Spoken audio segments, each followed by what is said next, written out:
Buonasera, ben ritrovati, ritorna X News.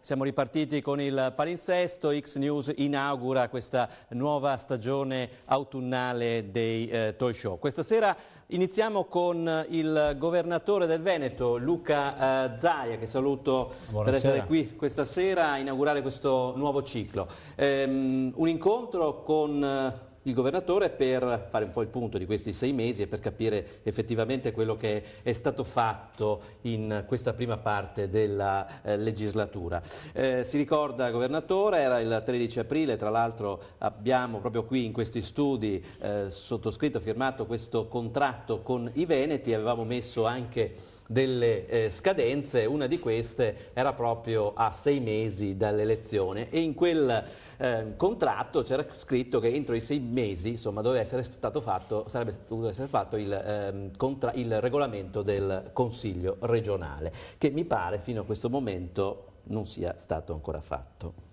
No, le dirò di più, anche lo statuto non è stato fatto, però noi abbiamo mantenuto la parola perché li abbiamo presentati. Voglio ricordare che quest'anno, proprio durante il fine luglio, inizio agosto, noi siamo stati gli unici a presentare la bozza di statuto di questa ragione, il famoso statuto che poi peraltro è stato oggetto di critiche, contestazioni, considerazioni molto spesso da parte di chi non l'aveva mai letto. Quindi mezza promessa mantenuta? No, la promessa è mantenuta, il problema è che comunque l'anno non è scaduto per lo statuto ed è altrettanto vero che poi questi sono i tempi di questo Consiglio, che prevede che qualsiasi consigliere può presentare anche 3, 4, 5.000 emendamenti, ma questo lo sapevamo. E allora andiamo a vedere questi primi 5-6 mesi della giunta, anzi del governatore Luca Zaia. Angela Pederiva.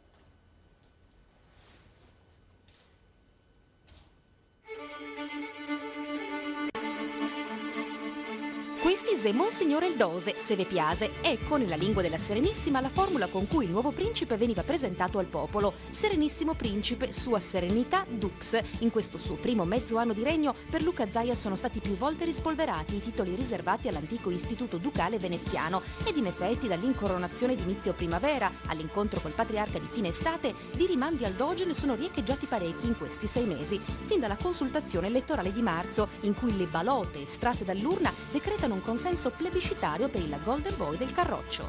500.000 di voti in più rispetto alla media storica dei candidati presidenti, con il 10% in meno di affluenza alle urne. Un'investitura che rende il signore di Palazzo Balbi prigioniero, sì, ma non della sua condizione come voleva la serenissima tradizione, bensì di un obiettivo definito imprescindibile. Federalismo, federalismo, federalismo. Comandante dell'armata padana nella battaglia federalista, Luca il Duca parte così lancia in resta l'arrembaggio di Roma, registrando ad aprile, lui primo presidente leghista della Regione Veneto, piena sintonia col primo presidente ex comunista della Repubblica Italiana. Esperienze vissute in piena e sempre più riconosciuta autonomia rappresentano anche uno stimolo a fare meglio per tutti. Autonomia non è in contrapposizione con unità.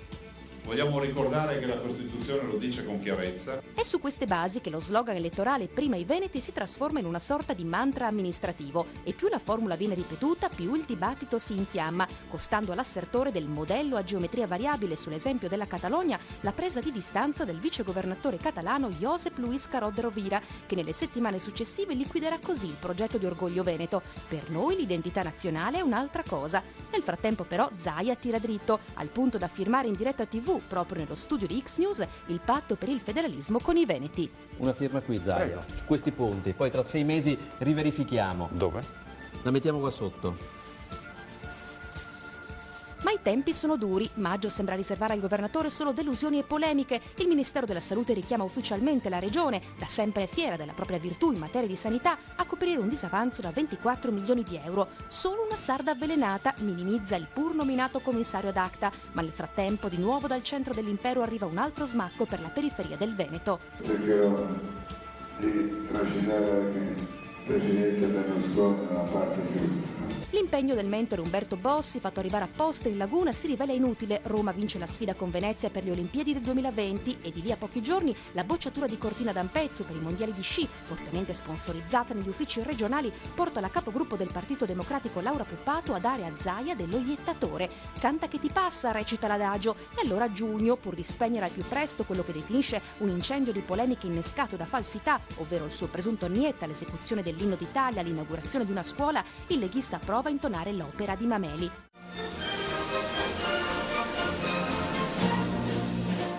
Fratelli d'Italia, l'Italia si è desta, dell'elmo di Scipio si è cinta la testa. Prove tecniche di contraddizione, sussurrano i maligni, come quando, nel volgere di pochi giorni, dapprima un comunicato della Giunta regionale del Veneto e poi un post su Facebook del presidente del Piemonte Roberto Cota aprono e chiudono lo strappo dei governatori del Nord sulla finanziaria nazionale.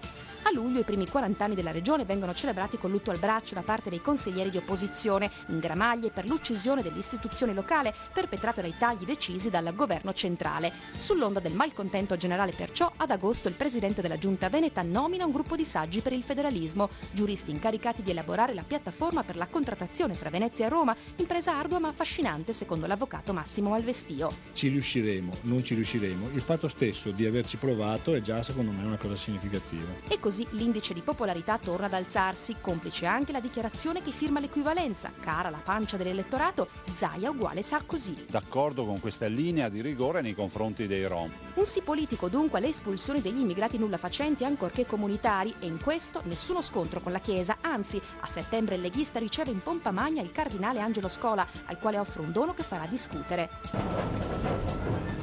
Le ho portato una copia della Bibbia di Gerusalemme. Un omaggio a quanto pare però molto apprezzato dal destinatario, e pensare che all'epoca della Repubblica di Venezia invece era continua la tensione fra il doge e il patriarca. Altri tempi, si dirà, del resto chissà come l'avrebbero presa un prima i veneti nella multietnica Serenissima.